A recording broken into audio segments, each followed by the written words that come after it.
I would like to invite our next panelist, Mr. Dominic Lee. Mr. Lee is a member of the New People's Party in Hong Kong and also of the civil force. Mr. Lee, please.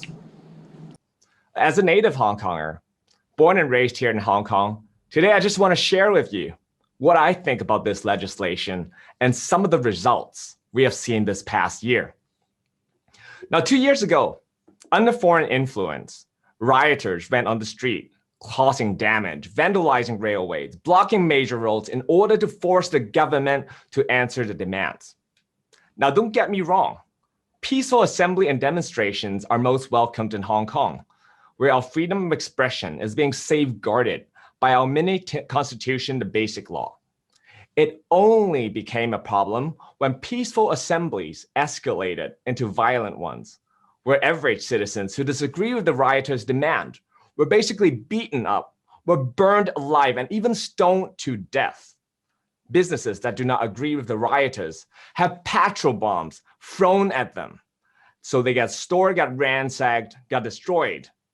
The people of Hong Kong lived in fear for almost 1 whole year. And these are the truths, the reality that the Western media are not telling people about.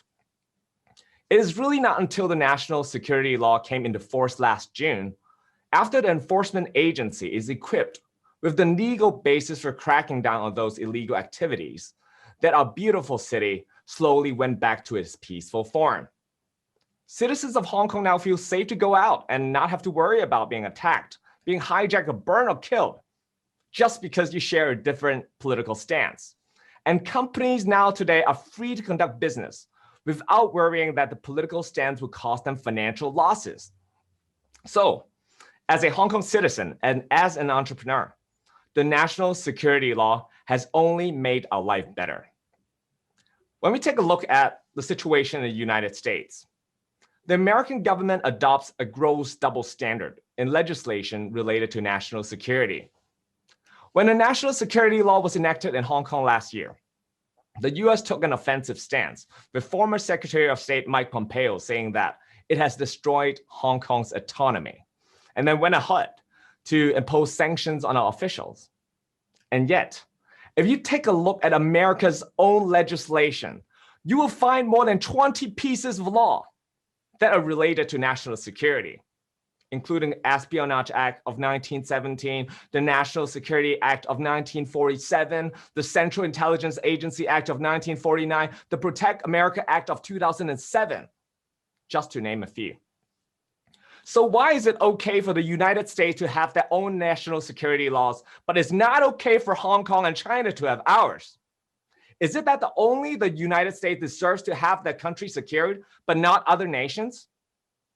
If you consider the fact that the maximum penalty for violating the security law in Hong Kong is only life imprisonment, while it's death penalty in America, then why is it considered a violation of human rights here in Hong Kong, but not in the United States?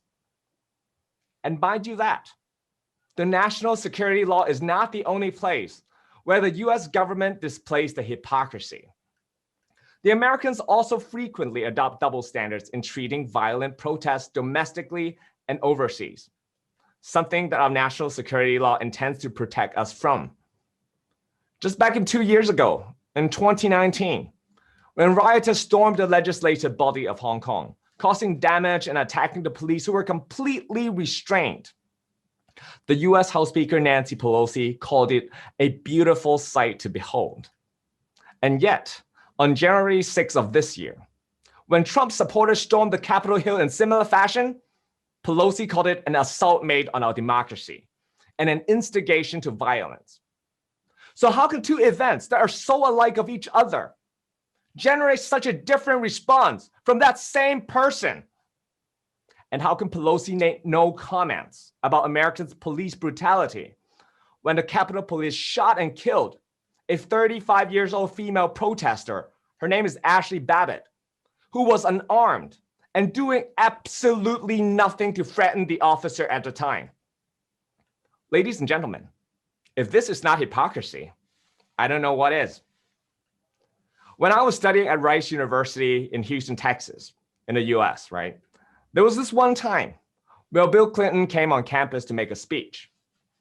And in order to stop protesters from getting close to him, 3-meter tall barricades were set 200 meters away from the venue, surrounding the stadium.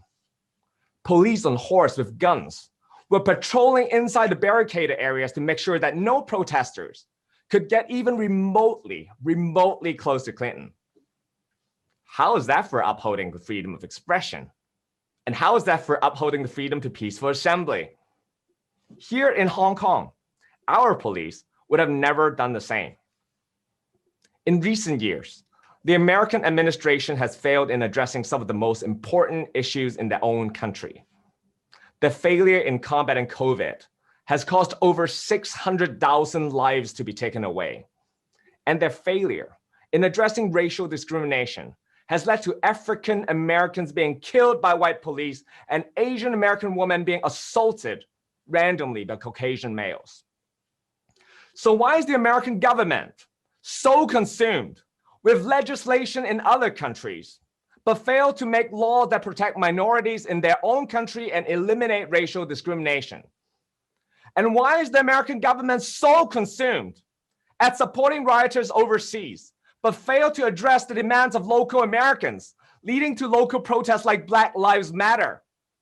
And why is the American government so consumed with interfering with other countries' internal affairs instead of spending time fixing their own?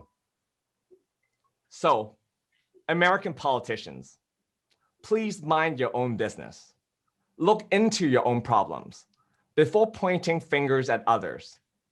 Because China is no longer the same nation that you bullied 120 years ago. And you have no right, absolutely no right, to speak to us from a position of strength. Thank you. Thank you, Mr. Lee. Thank you, Dominic Ni.